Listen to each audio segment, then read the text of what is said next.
2 o'clock, so I'm going to go ahead and get us started.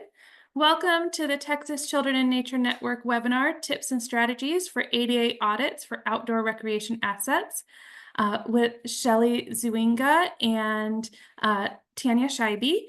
My name is Sarah Coles, and I am the Executive Director of Texas Children in Nature Network, and we're so excited to have you with us today.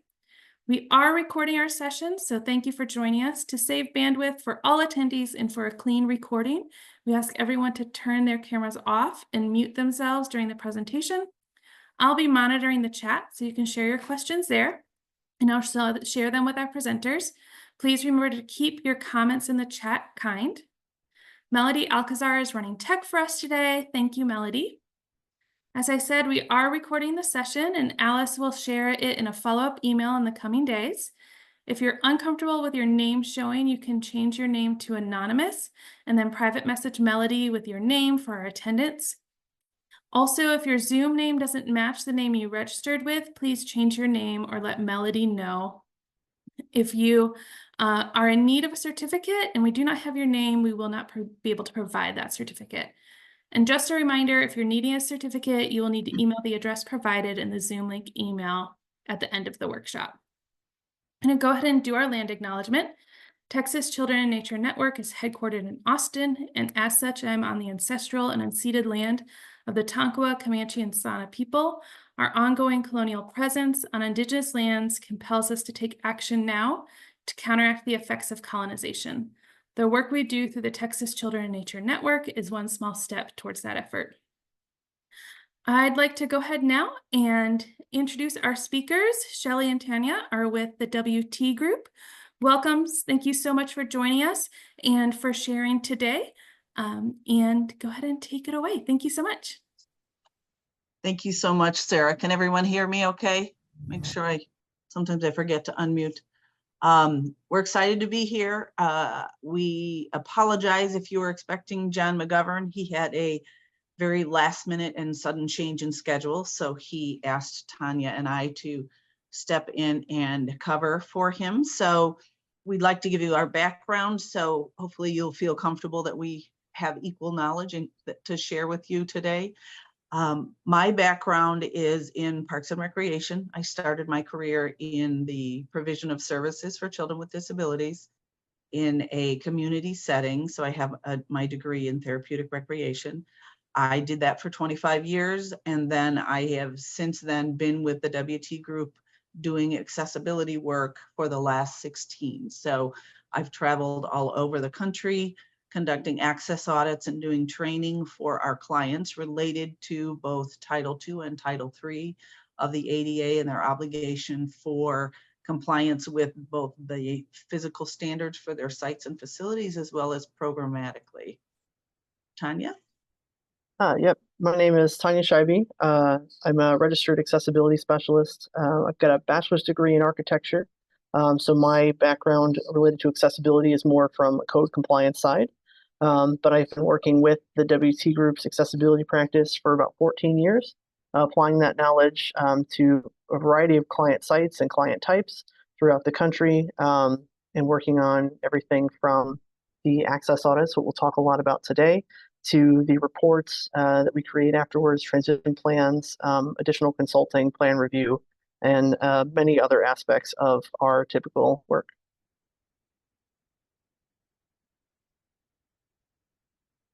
Thank you, Tanya. So what we'll cover today is a little bit of a background on what the ADA is, review the Title II and Title III obligations. We'll talk about access audits, which is our reference to the physical walkthrough and review of site elements against the written code and standards.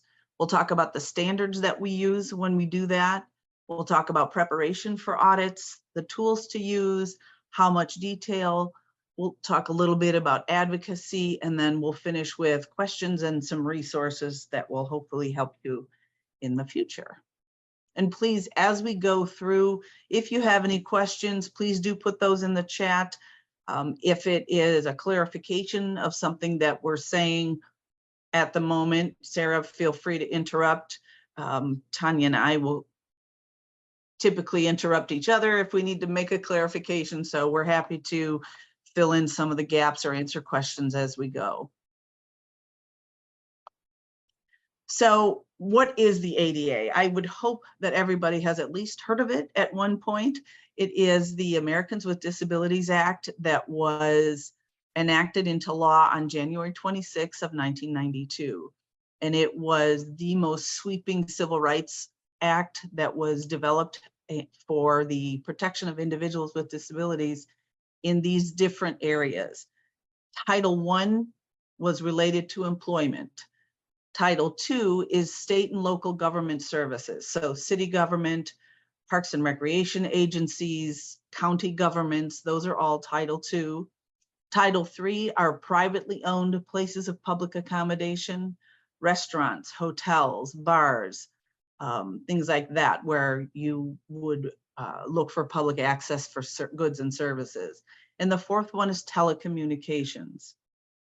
When we have worked with clients who have been under a Department of Justice settlement, the telecommunications piece is surprisingly high on the list as far as city and local government, primarily because of the need to communicate in the event of emergency. And talking to you Texas folks, you tend to have a lot of those during hurricane season. So it's something that you kind of don't think about until you need it. And really that ability to communicate and gain access to folks with disabilities and emergencies is really important.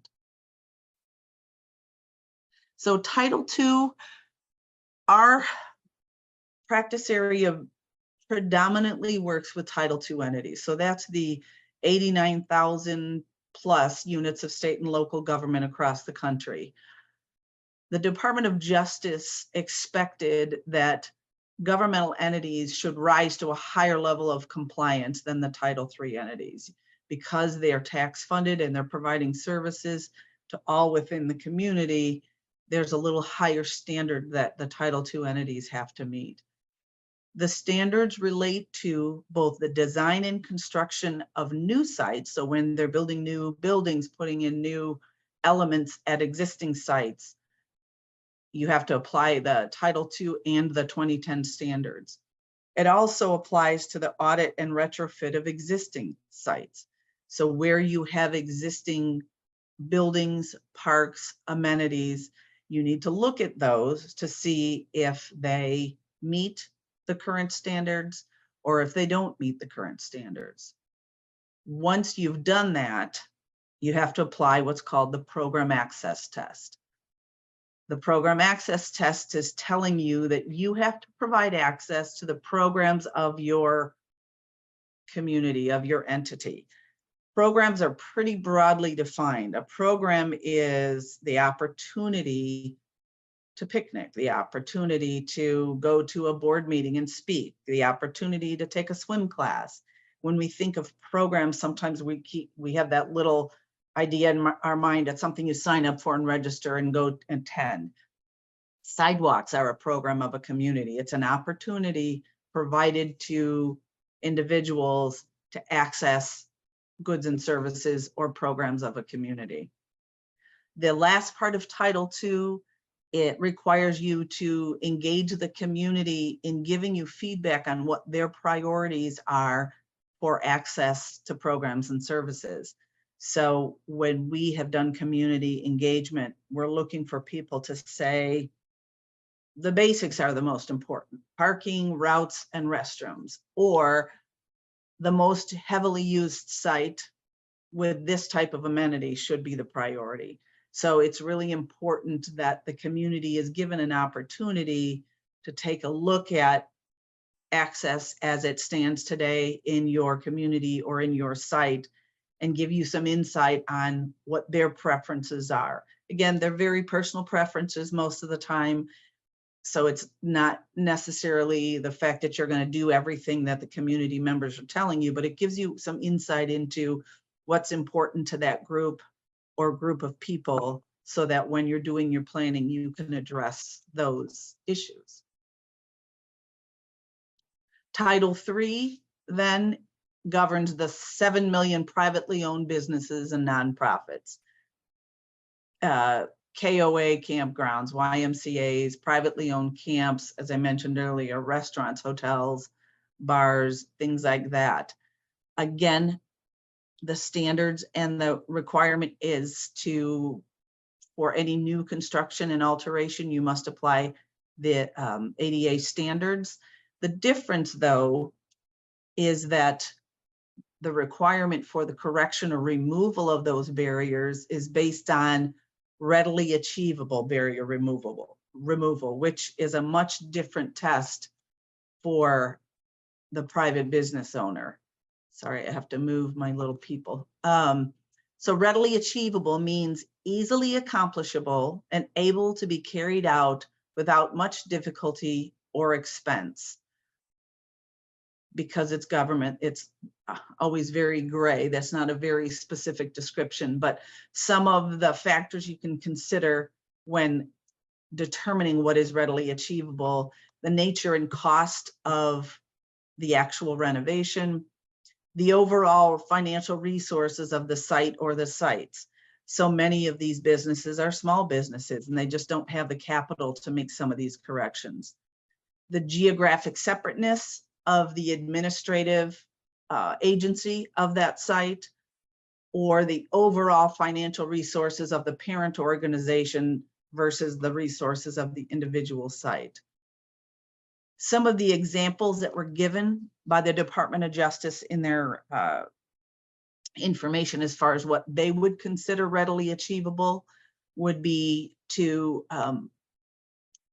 install ramps, making curb cuts in sidewalks and at entrances, repositioning shelves, rearranging tables, chairs, vending machines, display racks, and other furniture, repositioning telephones, although to be honest, I don't know how many sites use actual telephones anymore. Almost everybody has their own cell phone.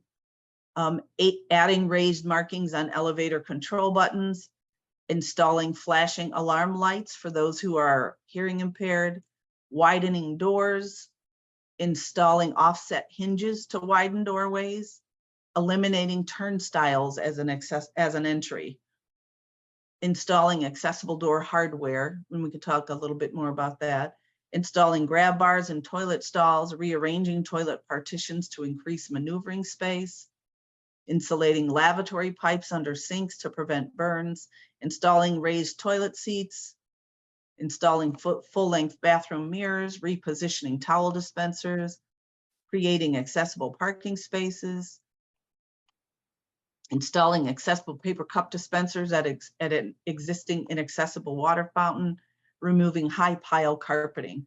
Again, some of these things you're not going to see too much in buildings, but these are things that the Department of Justice has said, we think these are reasonable and could be done without much cost. So as far as, Tanya, is this your slide? What slide are we on? Around 7. Okay.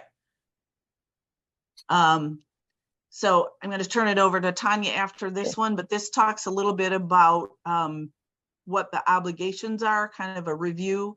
So Title II, you are required to do a self-evaluation. That means you're going to go through your entire system, look at every building, every park, every site, and evaluate all the amenities against the 2010 standards or the state code, whatever's more stringent. And then you're going to develop a transition plan, which is a working document that says, over time, I'm going to work on all of these things to achieve that program access we talked about. So in this inaccessible restroom, 2 years from now, it's in our capital plan to make that restroom accessible. So it's an ongoing working plan that shows the public that you're making progress towards accessibility. Title III then is just, as you identify barriers, you do what's readily achievable based on low cost, easy to do with the resources you have. But there is an ongoing obligation for everybody to identify those barriers and continue to work towards removing those barriers in whatever way you can. There are some some elements that might be considered technically infeasible. And what that means is because of certain site features, you will not be able to achieve full access. So for example, in a building, you do not have to move a load-bearing wall in order to create an accessible space or an accessible element. It can be done, but per the ADA, you don't have to do that to create access. You see that most times in the inability to create an accessible restroom or to maybe widen a hallway because one side of the passageway might be a load-bearing wall. So that doesn't get rid of your obligation to do something. You do the best you can or the most you can to create access, but you do not need to create, to move a load-bearing wall. In an exterior situation, it may be the terrain makes it technically infeasible. You're in Colorado, you've got mountain pathways. You're not going to level the mountains to create a less sloped trail. So the technical infeasibility on the exterior is more of that type of, elements of the outdoors that don't allow you to create full access. It might also be a protected area. One of our clients in Charleston, South Carolina, can't put the beach paths all the way to the water because the whole beachfront is protected because of turtle nesting and migration. So there are some of those aspects that I guess allow you to stray away from full compliance because of that technical infeasibility. And then just keeping in mind as we go through and talk about accessibility and ADA, the terminology is important. And when you're talking about program access, you're talking about making a reasonable modification to the program or for the individual for their ability to participate. If it's an employment situation, you're making an accommodation because you're accommodating that person. In a programmatic sense, you're making a reasonable modification. I know John likes to put this in here because he's very adamant about the correct terminology. So programs, reasonable modification, Title I, employment, accommodation. And people use accommodation and modification interchangeably, but again, just try and keep in mind modification is what we're looking at in terms of access audits and site and facility accessibility. Any questions or clarification needed on that first group of slides? I'm not seeing any questions in the chat, so I think we're good. Okay. Tanya. Yeah, I'll pick it up. So what's really important to understand about getting your way to achieving compliance with accessibility are the documents and the resources that govern what makes certain things accessible versus inaccessible. So in Texas in particular, you're going to use the 2010 standards for accessible design that applies at a federal level and applies to all states and local governments. But you're also going to use the 2012 Texas Accessibility Standard or TAS, or any new versions of those documents that come out over time. At the moment, the TAS has been rumored to be updated for a couple of years. It hasn't gotten to that stage yet, but it's going to incorporate more elements that are not in the current standard, in particular outdoor developed areas guidelines related pieces that we'll talk about in detail. Depending on the site that you're looking at, it may have complied with a previous standard, so either the 91 standard or the earlier Texas standard, in which case certain things may not meet the existing standard, or sorry, the current standard, but they may have met the existing standard at the time they were constructed. There's only a handful of things that really fall into this category, and the terminology we can use here is safe harbor that will apply to those elements that were compliant with an older standard when they were constructed.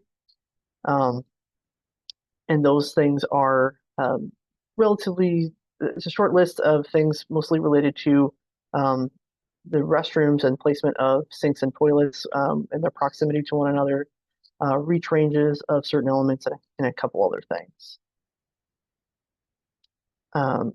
It's important to note that there's a couple of standards that are not yet final and enforceable at the state and local level. These are pieces of information known kind of as the Outdoor Developed Area Accessibility Guidelines, as well as the Public Right-of-Way Accessibility Guidelines. These things are, however, enforceable if the site that you're doing work on, the site you're visiting, is federally funded. So things like national parks have to meet the requirements of the Architectural Barriers Act, which has got the same technical details for the most part as the 2010 standards, but applies at federal sites. Go to the next slide. So to get an understanding of what types of amenities in the outdoor recreation world are covered in the different guides, this is kind of a short list, and it's obviously not all encompassing, but things that are within the TAS standards and the 2010 standards that you might have or encounter at these types of sites include playgrounds, and playgrounds can be a somewhat gray area as far as compliance goes. There's some interesting scoping things, but because of the nature of playgrounds and how they're constantly evolving with design and considerations for how kids use playgrounds and how certain skills are intended to be developed with playgrounds in mind, it's going to constantly change. So the standards are a little bit general, a little bit broad here, but it covers everything from your kind of composite structures with slides and climbers all attached to an elevated deck with ramps or transfer systems, but it also includes more natural play areas with different types of climbers and features. Fishing. So fishing is something that's covered within the TAS and 2010 standards. The requirement for lowered areas for accessible fishing along the entire perimeter of those fishing piers. Boating is also covered within these standards. So making sure you have accessible boating piers, boarding areas, boat slips, and everything related to that. Sports fields are covered, so your basketball court, your soccer field, your baseball field, you name it, is covered within here, and primarily focuses on whether or not you have a route to the playing surface, to any spectator areas or player seating areas, and making sure you can get to both sides of those surfaces as needed. It covers swimming pools, including the requirement for accessible entries into pools, like sloped entries and pool lifts. It covers assembly areas, which is primarily focused on fixed seating, but should be looked at when you're looking at outdoor amphitheaters and other similar applications. Covers sidewalks within parks and sidewalks up to buildings and everything of that nature. Includes restrooms and other building features. I kind of limited it to outdoor specific things here. But really most of those features that you might find at a facility within a park is going to be covered within TAS and 2010 standards. Items that are covered in the Outdoor Developed Areas Guidelines or in the Architectural Barriers Act standard, not yet final enforceable at the state and local level, are things like camping. So your campsites, your grills, your fire rings, how you get to and from some of those features. Picnic facilities, so shelters, picnic areas, tables, grills again, any other features you might have there. Viewing areas, including the requirement for a lowered railing or things to make sure that you have an unobstructed view between 32 and 51. Telescopes and eyepiece height and how you access those features. Beaches, making sure that you have a beach access route, getting to an appropriate water level based on the type of site that you're working on, that you're visiting. Depending on the type of site, you may need to go to high tide level, you may need to go to a normal recreational water level, similar. It covers trails, including many exceptions that Shelley mentioned before about things that might make a particular site one that you would not be able to make certain modifications or achieve full compliance. Things like endangered species, protected areas, things with historic value, things with significant challenges with the terrain. And it covers some of the odds and ends like benches, outdoor rinsing showers, picnic tables, and more. So in this part, I want to talk about the way that our team prepares for audits and the way we recommend our clients who want to take on this task themselves prepare for audits. And you want to make sure that you have a solid understanding of the list of sites, the features within a site if you're just looking at one site, and kind of map those details out so you're prepared with the knowledge of which standards apply. You're prepared with the appropriate checklists or pieces of information that you need to be looking for. It's always a good idea to have a site map if a site map is available, or floor plans if you're looking at a facility. These will help make sure that you've covered every area and can kind of navigate through that with ease. You'll want to have a data collection method chosen. We've used over time paper checklists where we've handwritten, as you can see in the photo here, handwritten on a clipboard paper checklist and then entered that data digitally later. We had upgraded to going ahead and bringing those computers with us, entering data digitally on sites for a while. And now with improvements in technology and a lot of availability of apps and other useful tools, we've been working with an app called BlueDag and entering our data through that system. You want to make sure you have a camera, some way to record the things that you're finding. It's a lot easier to use photos in addition to notes to help understand what the problem is, where the problem is located, and maybe even start to help identify some of the solutions. If you're taking on this task on your own and not hiring a different set of people to take on this task for you, you want to consider staffing. What challenges a lot of our clients who do take on the self-evaluation process, the audit process themselves, is trying to fit that workload on top of the existing workload for staff. So we recommended everything from hiring seasonal staff or other part-time or temporary staff, making sure that it's very clear between supervisory staff and kind of, we'll just say field staff here, what the roles are, trying to remove certain things from the plate of the auditor in order to make sure that there's enough time and effort to be dedicated to this process, which is a process, and everything else related there. I think just to pop in real quick, I think it's also important when choosing the staff.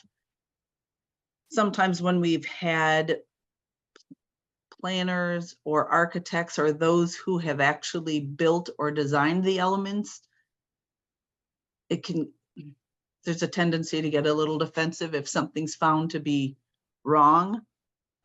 So just making sure that the understanding for the staff that are doing the audits is it's very black and white. You are collecting data as of today and what the conditions are right now. We're not trying to resolve the solution. We're not trying to decide if my friend who uses a wheelchair could actually do this or not.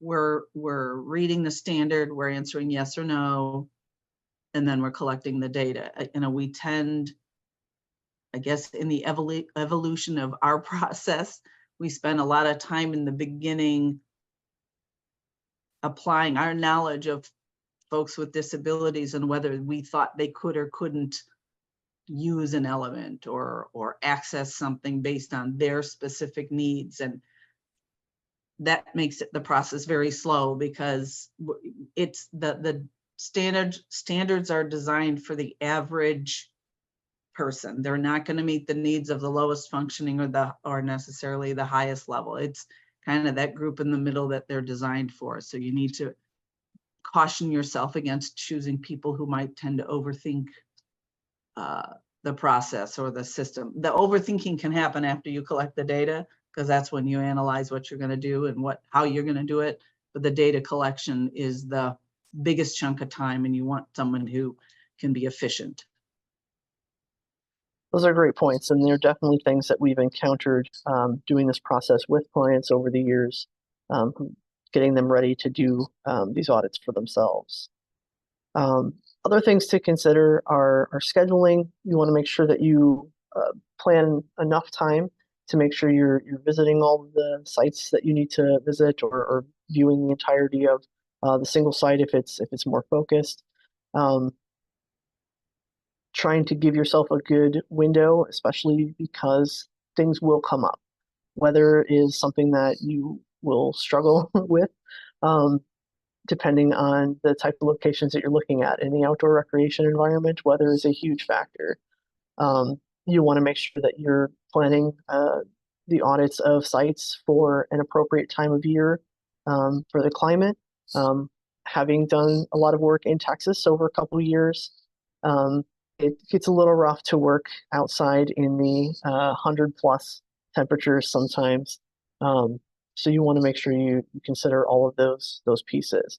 You want to make sure that you not only try to build your schedule around weather, but also make sure that you're prepared to handle the weather that you may be working in. Drink plenty of water, bring appropriate footwear and clothing. If it's going to be really sunny, make sure you've got sun protection. All of those things that we apply on a regular basis, but you want to make sure to apply here as well as you prepare to do work if you were doing such work. We'll talk a bit about the tools. So as I mentioned before, what we've done in the past has evolved, but whatever method you are going to be using to record data and follow along and get that information, we definitely recommend some type of checklist tool. You want to make sure that that tool is ready and with you as you do audits and as you take on that role. It can be something simple. It can be paper and clipboard. It can be a digital outlet using a tablet or laptop or phone, using apps if you're so inclined. Those are all useful options. You want to have a camera. It can be a separate digital camera. It can be the camera that's built into the phone or tablet that you're filling in information on. Depending on the method you're using or the number of people that you need to use on site, those things kind of conflict sometimes. If you have the need for a couple people on site, it can be a good thing. It's a nice way to make sure that everything's getting looked at. It's kind of an instant checks and balances. You may have one person better suited to focusing on the measurements and photographs, while the other person's focused on entering data. If you're looking to utilize a solo auditor, having all of that in one useful tool is much easier than trying to juggle multiple tools. So having that in a digital format with the camera attached is a lot easier than fumbling with the checklist, computer or tablet that's separate from a camera and some other things. And we can definitely tell you that from experience. The tape measure is really critical, and it applies to a majority of the types of measurements you'll be looking at for accessibility purposes. You're going to be measuring everything from the width of parking stalls to the height of a toilet seat. You may be measuring in wet environments. You may be measuring in dirty environments or mud and other things. So make sure to consider how you're going to keep things clean and easy to read. Definitely can recommend high quality tools, high quality tape measures and tape measures that extend at least, we use about 25 feet, but something that's going to cover those larger distances that need to be measured, like parking stalls. Over time, if you use these a lot, they will start to rust. They will start to get some wear. So I definitely recommend some higher quality tools there. You want a digital level. A lot of the requirements for slopes are easiest to measure when using a digital level in a percent readout. The standards will give you the ratio 1 to 20, 1 to 12, but it's a lot easier to measure in the field with those levels. I will say we always recommend a 2-foot digital level over 4-foot or other sizes. Primarily, 2-foot is what enforcement agencies use. So if DOJ was coming out to look at a site, they bring 2-foot digital levels. So best to have the same tools that those who might be looking at it a little bit more with a little bit more scrutiny might be using. But also 2-foot level is a little bit better suited to the width of a wheelchair or a mobility device, and is likely to pick up a little bit more nuance in slopes on a surface than a 4-foot level, which is going to kind of bridge any larger gaps. Something smaller is probably going to be a little bit too nuanced. It's going to pick up a lot more slopes that may not have as big of an impact for most users.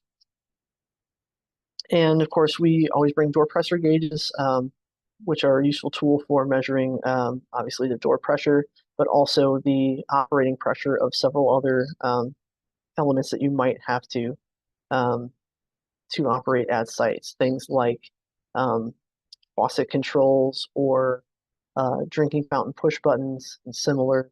All of those things are supposed to meet a 5 pounds force requirement, and this tool helps identify whether or not those things are meeting.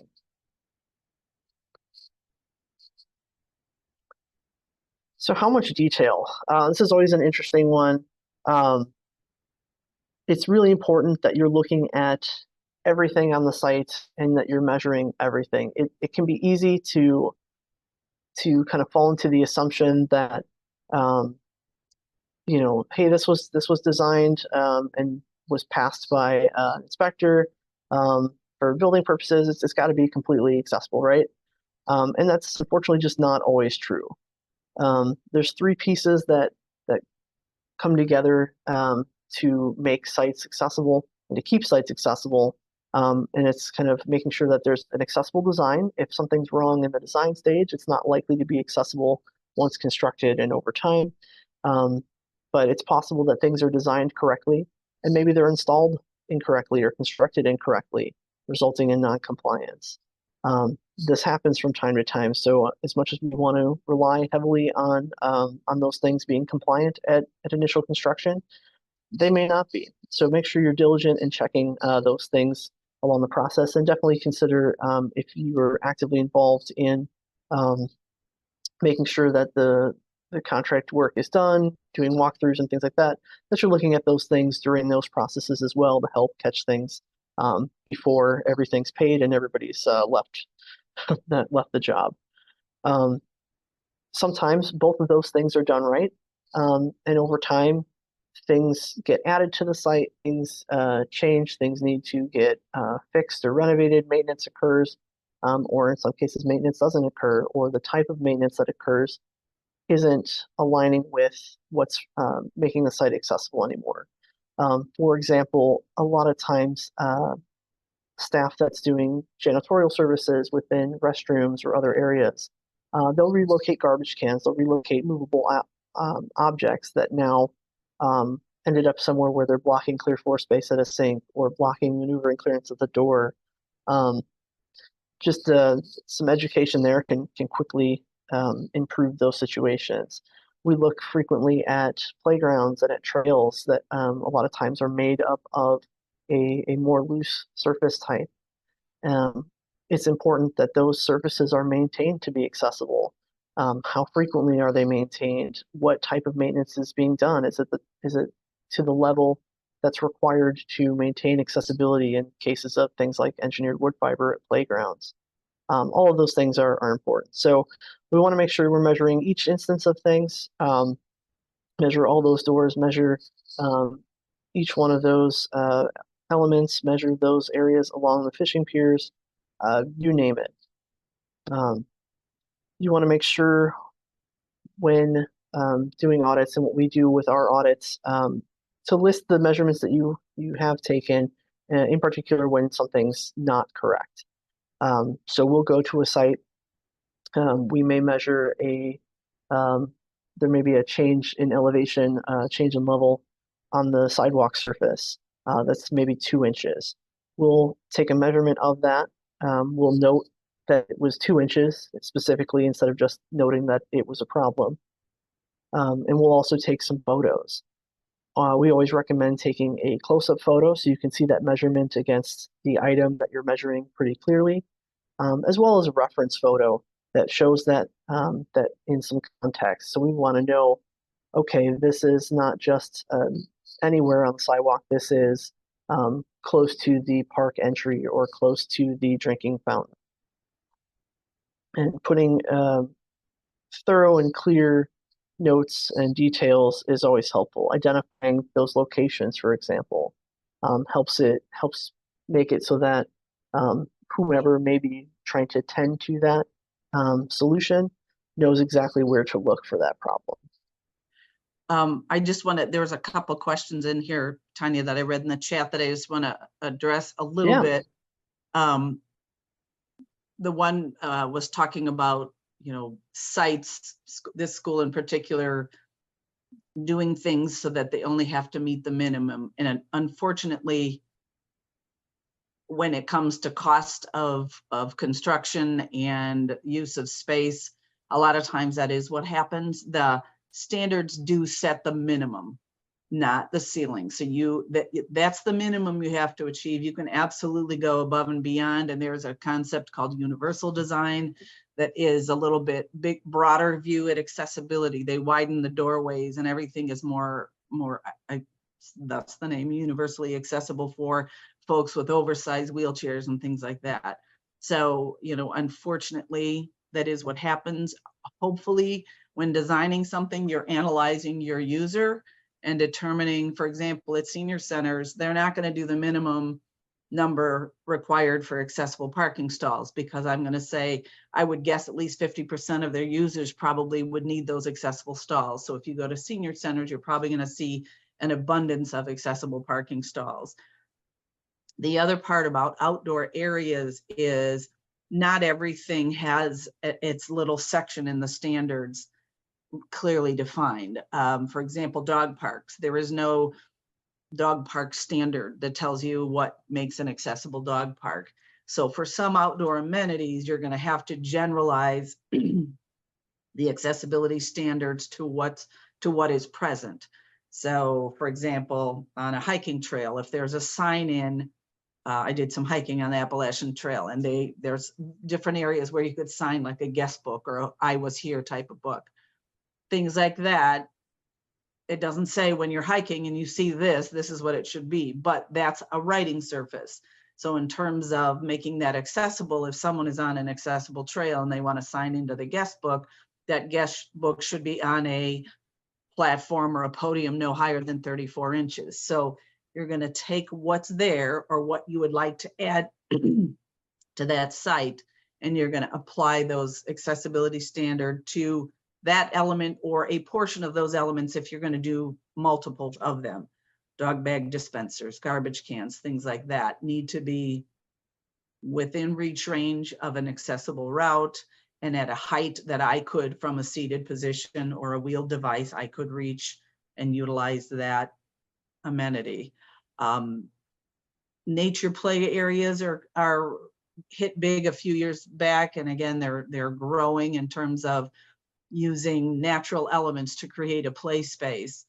Those aren't exempt from the standards. Those are also something you would apply the same standard that you would for a constructed playground by one of the big manufacturers. You need to have a route to it.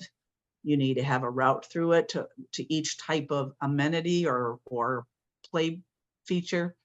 It doesn't have to be concrete. It doesn't have to be poured surfacing, but it should be firm and stable and allow for someone in a wheeled device to wheel up and use a portion of that play area. The whole intent of ADA is for independent access and use with peers of those programs, amenities provided by the entity or the provider. I think that independent use piece tends to be forgotten because dignity-wise, I don't want to have to ask for help every time I go utilize a particular site. I want to be able to independently go there, access what my peers are accessing, and go home. There are certain instances where maybe that isn't feasible because of certain aspects of the site or safety or vandalism or whatever it might be, but making it as convenient and easy for the individual as possible. Most folks with disabilities do a lot of research before they head out to a site because they don't want to get there and end up at the parking lot and with nowhere to go because it's an inaccessible site. So when you are developing sites, when you're evaluating sites, when you're renovating sites, advertise on your website or through social media what is and isn't accessible so folks can find that information out ahead of time rather than taking the trip, getting there and finding out they have access to nothing. Okay, Tanya, I'm gonna go, oh, wrong way, sorry. Whoa, oh, okay. All right. So what can you on the call here do, and what can Texas Children in Nature Network do to make sites more accessible? So those of you who work directly for agencies that are providing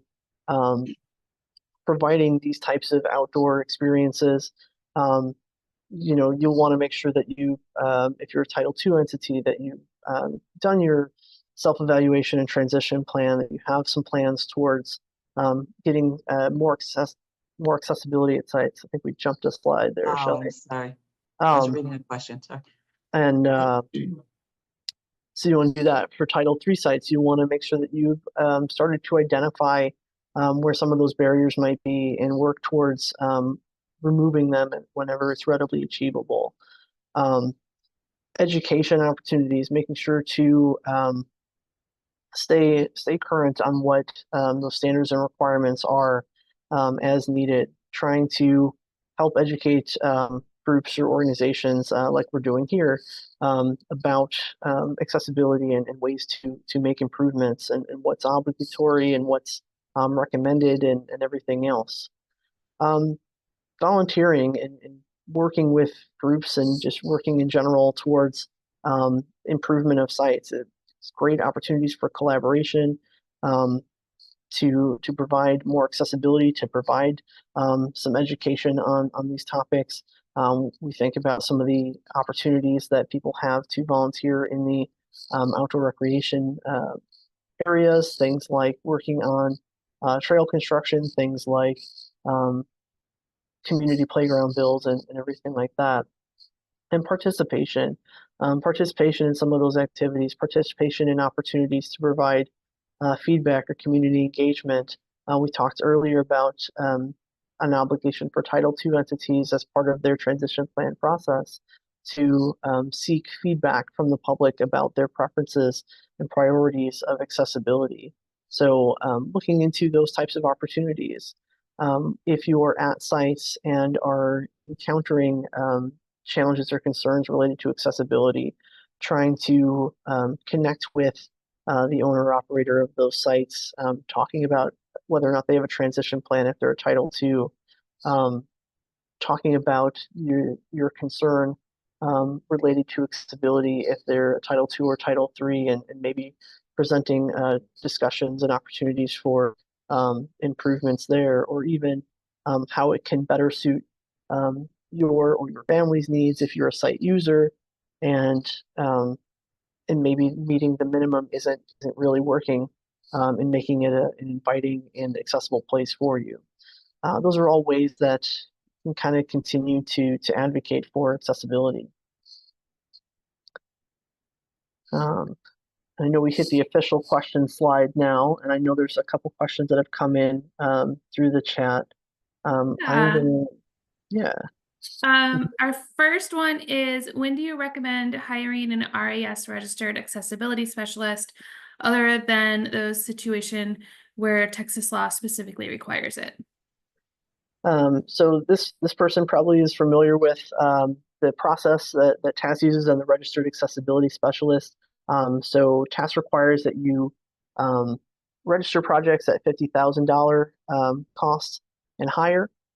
We've recommended to other groups. We've done some work with Texas Parks and Wildlife, for example, and recommended that you even consider hiring a RAS or using an internal staff member with those credentials and that certification to apply the same process at sites even with a lower cost value than the 50,000 required. It's always going to be useful to have somebody with that specific knowledge look over plans and construction. But as mentioned, it's not required until you get to that $50,000 threshold. So unfortunately, a lot of smaller projects probably don't get looked at by that. But we'd recommend any project get some kind of review whenever possible. Great. Our next question is, are you familiar with the birdability checklist? If yes, is this checklist a valid tool for ADA guidelines? I have not heard of it. I guess my only caution with using some of the checklists out there is just make sure that they're applying the correct standards and that they're the federal and or state standards. There are some organizations who've created their own, like the National Park Service has modified and added some standards for their exhibits and their nature areas that are what they follow, but they're not enforceable by the federal view. So we could look at it and give you an opinion later, but I have not had not heard of it. I don't know about you, Tanya. No, I didn't have knowledge of it specifically. I feel like I may have heard about it, but yeah, it would be great to look at and provide some feedback on later. Well, we have one of the authors of the birdability checklist on this call. So I don't know, Freya, if you want to hop off mute and talk a little bit about it. Sure. Hi, I'm Freya McGregor. My pronouns are she, her. I developed the birdability site review checklist, and it was never designed to be an ADA audit tool. It's not what it is. It was designed to prompt people with no prior knowledge about accessible features of birding locations like trails or car birding sites or stationary birding locations to describe in concrete, specific detail what access features are present and what are not present. Because the idea is that people send this information into this online map so that disabled birders can find out in advance the information that they might require to know if it's worth going to a place that they want to go birding at, but they don't know. You know, many locations describe their trails as easy or like moderately strenuous or accessible, and you're like, what does that mean? Exactly. So it's not an ADA audit tool. Please don't use it for that. Gotcha. That's not what it is. It's just supposed to be collecting information, and it goes beyond the ADA, because as was discussed, the ADA really is the bare minimum, and various access features of birding locations aren't even referenced in the 2010 standards or in the Architectural Barriers Act or anything like that either. Right. So there's other things asking in that checklist that are not ADA specifically relevant either. Okay. Well, that sounds great. I mean, I know there are some nice tools out there that individuals have developed. As I mentioned earlier, folks with disabilities do a lot of research before they go places. So having a collection tool to gather that information and then make it available is wonderful. And truly that kind of gives you the well, to me, it says it's accessible. It's crushed granite, but I can't use crushed granite because blah, blah, blah. Because yes, a crushed granite trail can be considered accessible, but because of my device, maybe it's not accessible to me. So that sounds like a cool tool. I'd like to look at it, but thank you for that clarification. And I just had a niece named Freya. I'd never heard that name before. Beautiful name. I think there was there, did I answer the person who asked about the natural, well, maybe not, the natural play areas? I think the challenge with some of the like stump and log and ground slides is, the intent is to keep, I'm assuming the intent is to keep things as natural looking as possible. But grass and dirt will never be considered an accessible surface.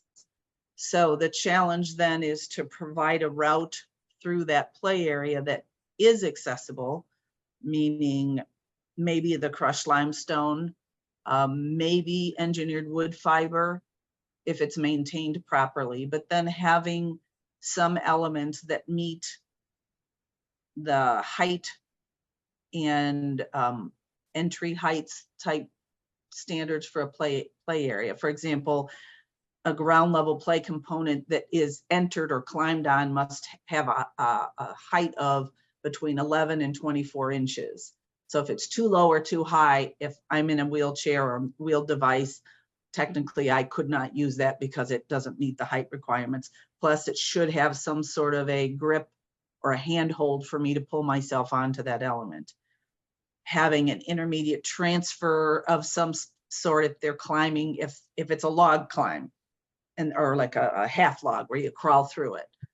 I need a way to get out of my wheelchair without just throwing myself to the ground. So is there maybe an intermediate transfer that gets me out of my chair and then down to the ground, and then I can scoot around and access some of the lower elements? I think it's not an easy thing to do because I know those areas are trying to keep things as natural as possible. But the biggest issue, I think, is that access route to and through the play elements. Okay, and then I think we have one last question, which is, are you familiar with IBCCES? Do you recommend Outdoor Nature Center becoming a certified autism center? I'm not IBCCS. I am not familiar with that. What does it stand for? So I'm on the website now, International Board of Credentialing and Continuing Education Standards. Is that correct? So I am not very familiar with that. I mean, as far as there are so many more folks out there being diagnosed on the autism spectrum. And there is a lot more attention being given to design for that group. There is an organization, Culture City, K with a K, that certifies large venues as autism friendly, where there's quiet places and fidget kits that you can check out when you're in these large environments. So I think if it's something you see increasing the use of your site, and if you're already getting a lot of folks on the spectrum, certainly any sort of certification, I'm all for certification. I think it is useful. I think just in general though, programming for that group and being aware that I would promote not just for the autism population, but I think in terms of, military members with PTSD or anyone with PTSD, promoting quiet spaces where if you have an area that can tend to be overstimulating, providing an opportunity for a breakaway space, I guess. But, in terms of a growing population, that is definitely the one that is growing, I think, the fastest. If for a while it was everybody has ADHD, well, yeah, pretty much the entire population does. But the autism spectrum certainly is one that has really, really exploded in terms of diagnoses and addressing the issues related to that population. I don't know if that answered it fully, but you know, if it's something that costs money, I would say look into potentially putting it into a future budget and investigate your usership to see if it's something that would increase your usership.